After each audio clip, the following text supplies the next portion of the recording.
6:52, time for the morning sprint. A contractor from Fort Atkinson is awaiting his sentence after pleading guilty to federal charges of wire fraud and money laundering. 52-year-old Tyler Hansen admitted to lying to customers about using their money for personal expenses rather than to buy building materials for projects he'd been hired for. The Republican president of the state Senate is calling on the Assembly to impeach the state's top elections official. Senate President Chris Kapenga is urging Assembly Speaker Robin Vos to pursue impeachment against Megan Wolf. She has stayed in her role as the Wisconsin Elections Commission administrator, while Democrats fight a Senate vote to fire her. Multiple bills are now in circulation that would impact Wisconsin trans youth.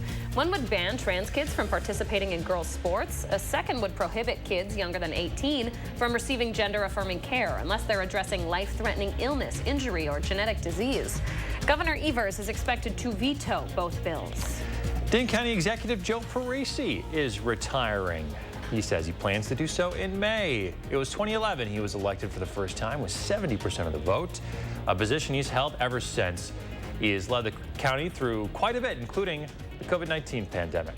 During Parisi's tenure as Dane County Executive, the county got a lot bigger too, adding 100,000 residents and saw its annual budget grow to over $282 million. The state's pandemic-era waiver that allowed 16 and 17-year-olds to skip in-person road tests is ending after this year.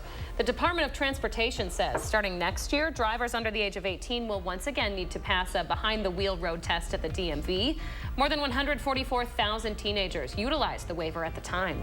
Some major street closures are going to happen around the UW Homecoming Parade this weekend. It all starts tomorrow. So the parade's at 6. Some adjacent streets are going to start shutting down at 4 o'clock tomorrow afternoon. Here's a look at the map of the parade route. It runs from Gilman to Wisconsin to State Street and then to Lake Street. The Badgers back in action on Saturday. It'll be an early kickoff, 11 a.m. at Camp Randall Stadium for that homecoming game.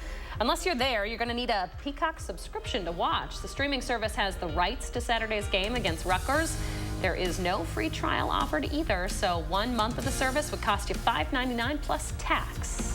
The Red Cross is helping homeowners in Reedsburg who are out of their homes after a fire. Emergency crews were called to the home on South Locust Street just before midnight Tuesday. Everyone got out safe with their pets. No one was hurt. Unclear what started the fire, but investigators don't suspect foul play. A 28-year-old Janesville man is in custody after police found nearly 60 ounces of cocaine, along with 4.5 pounds of marijuana.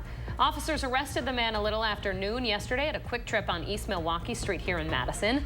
In addition to the drugs, officers found 6 guns and $75,000 in cash. All right, good morning. Coming up on 7 o'clock as we are waking up to some cooler temperatures this morning. Not as cool as it can be, but yesterday morning we were in the upper 60s to low 70s. This morning we're in the 50s, even some 40s off to the west. We'll look at partly sunny skies. All in all, should be a really nice Thursday for us as temperatures climb up close to 70 here early this afternoon. Low to mid 70s today, but we will start to see some cooler weather come in as we go into the evening hours, and that's going to set us up for a cool evening and overnight. Have some pretty cool looking alto cumulus clouds out there this morning. They are starting to break up. We'll look at partly sunny skies today as we climb into the lower 70s, but notice by 7 o'clock we're dropping into the 60s. That's behind the second cold front that'll bring us some much cooler weather as we go into the weekend. Friday, 56. A lot more cloud cover in the afternoon. Can't rule out some showers passing through late in the afternoon into the evening. Right now it looks like the homecoming game on Saturday against Rutgers looks dry but chilly. Temperatures in the mid-50s this weekend. Maybe some frost by Sunday and Monday morning. All right, Kelly Slifka with that fall forecast. We appreciate you. Sure. We're back in 30 minutes with a news and weather update.